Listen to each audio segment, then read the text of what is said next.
Baik, Assalamualaikum warahmatullahi wabarakatuh. Pada kesempatan kali ini, Ibu akan menjelaskan siklus reproduktif perempuan. Seperti gambar yang kalian lihat, siklus reproduktif perempuan itu ada dua bagian, yaitu ada siklus ovarium, ini bagian atas, dan ada siklus uterus, bagian bawah. Siklus ovarium itu apa sih? Lihat berbagai peristiwa siklus perubahan-perubahan folikel-folikel di dalam ovarium. Dan siklus uterus itu perubahan-perubahan yang terjadi di dinding uterus. Nah, siklus uterus ini biasanya sih juga dikenal dengan istilah siklus menstruasi. Oke, kita mulai yang pertama, siklus ovarium ya. Siklus ovarium itu ada dua fase, yaitu ada fase folikular dan fase luteal. Siklus ovarium ini dimulai ketika ada rangsangan, dimulai pertama kali ya, ketika ada rangsangan hormon. Ya, hormonnya itu adalah hormon GnRH.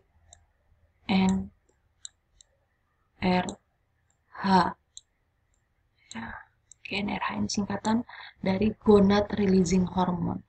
Gonad releasing hormone ini dihasilkan oleh hipotalamus yang akan merangsang kelenjar pituitari bagian anterior untuk melepaskan dua hormon ini, hormon LH dan hormon FSH. Ya, tapi masih dalam jumlah sedikit. Nah, ketika hormon LH dan FSH ini dilepaskan, kemudian sampai ke ovarium, maka itu akan merangsang folikel-folikel di dalam ovarium ini untuk tumbuh dan berkembang. Sebenarnya ada banyak folikel, tapi nanti yang akan berkembang dan matang itu hanya ada satu, yang lainnya mengalami degradasi. Ya. Kemudian berikutnya rangsangan-rangsangan hormon FSH dan LH ini membuat folikel ini berkembang, juga menghasilkan hormon estrogen dan progesteron. Nah, ini bisa dilihat ya. Semakin folikelnya berkembang, maka hormon estrogennya juga akan semakin meningkat. Dan progesteron juga ya, meningkat. Ini karena yang menghasilkan ini adalah folikel ini.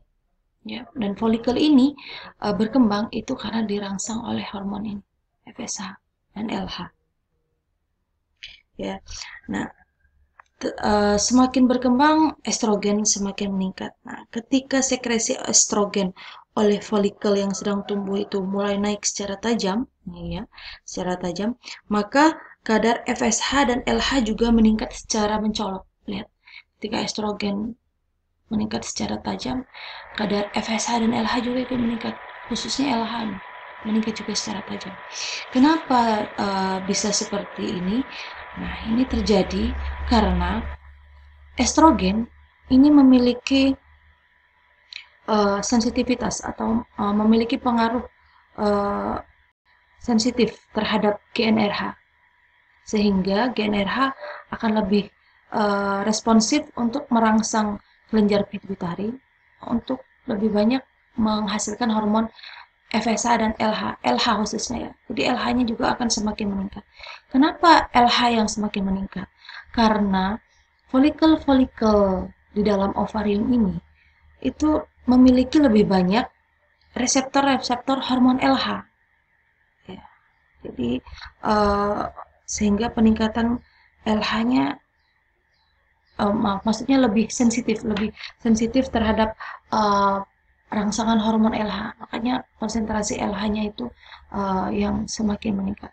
FSH meningkat, ya meningkat, tapi tidak setajam konsentrasi LH. Nah, peningkatan kadar LH yang disebabkan oleh peningkatan konsentrasi estrogen ini yang disebut dengan umpan balik positif. Umpan balik positif kedua hormon, ya. Nah, umpan balik positif ini menyebabkan pematangan akhir dari folikel. Bagaimana sih folikel yang matang? Folikel yang matang itu dia akan terus tumbuh membesar ya, dari kecil membesar, dan semakin membesar dia akan semakin menepi menuju ke bagian permukaan ovarium. Nah, setelah dia benar-benar matang, ya, maka dia akan melepaskan sel telurnya, yaitu berupa oosit sekunder nih, dilepaskan. Nah, peristiwa inilah yang disebut dengan ovulasi. Ya. Nah, peristiwa ovulasi ini juga menjadi penanda berakhirnya fase folikular. Ya, ketika sudah ovulasi, maka fase folikular berakhir dan memasuki fase luteal. Terjadi setelah ovulasi ya, fase luteal. Ya. Jadi setelah ovulasi, maka hormon LH ini akan merangsang jaringan folikel yang tersisa, ya, jaringan folikel yang tersisa untuk bertransformasi menjadi korpus luteum. Karena pengaruh hormon LH dia bertransformasi menjadi korpus luteum. Selanjutnya, korpus luteum ini akan mensekresikan hormon progesteron dan estrogen. Jadi, setelah ovulasi, hormon progesteron yang diproduksi lebih banyak dibandingkan dengan hormon estrogen. Nah, makanya lihat grafik estrogen dia melandai, sementara progesteron meningkat. Seiring peningkatan kadar progesteron dan estrogen ini, ya, terutama progesteron ya, ini ternyata memberikan umpan balik negatif terhadap hipotalamus, ya, sehingga membuat hipotalamus mengurangi produksi GnRH dan akibatnya apa? Pituitari juga mengurangi produksi LH dan FSH.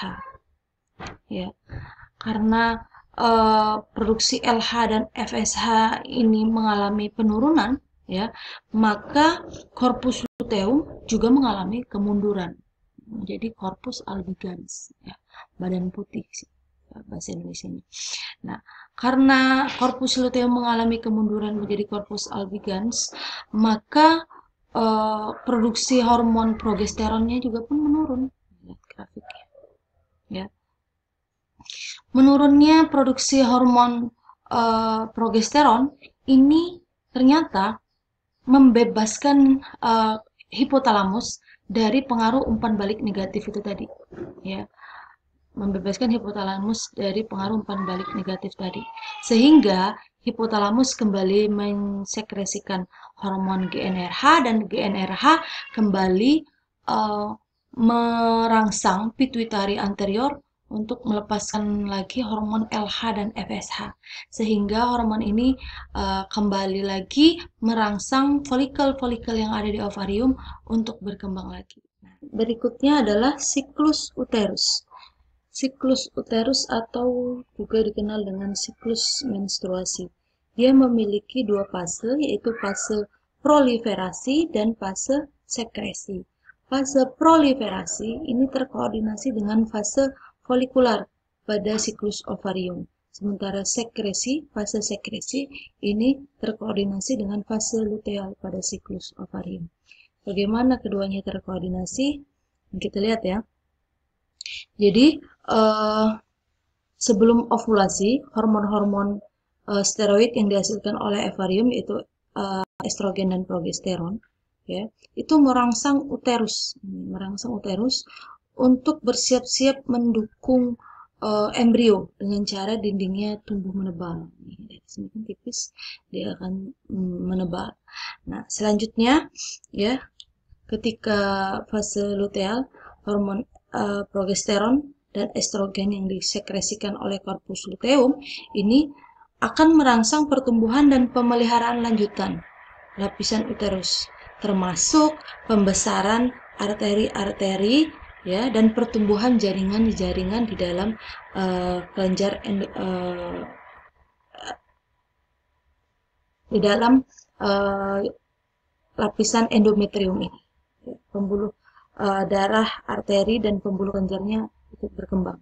Nah, nantinya kelenjar-kelenjar ini akan menghasilkan cairan-cairan nutrien yang dapat mempertahankan embrio awal bahkan sebelum tertanam di dalam uterus. Kemudian selanjutnya saat korpus luteum ini mengalami kemunduran menjadi korpus albigans, maka produksi hormon steroidnya juga mengalami penurunan. Nah, ternyata penurunan konsentrasi hormon progesteron ini berpengaruh terhadap perkembangan dinding uterus, ya. Jadi karena tidak adanya berkurangnya konsentrasi progesteron, maka uh, dinding-dinding uterus ini akan mengalami penyempitan arteri. Akibatnya, karena tidak memperoleh sirkulasi yang cukup, maka lapisan uterus ini akan mengalami disintegrasi, disintegrasi, dan semakin menyempit sehingga darah akan terlepas dan akan terbuang bersamaan dengan jaringan dan cairan endometrium. Nah, peristiwa inilah yang disebut dengan menstruasi. Ya.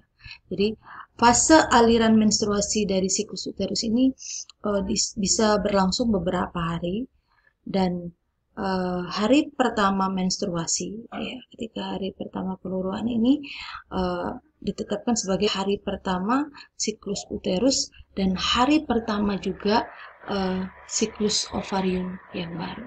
Ya. Begitulah penjelasan dari siklus reproduktif wanita.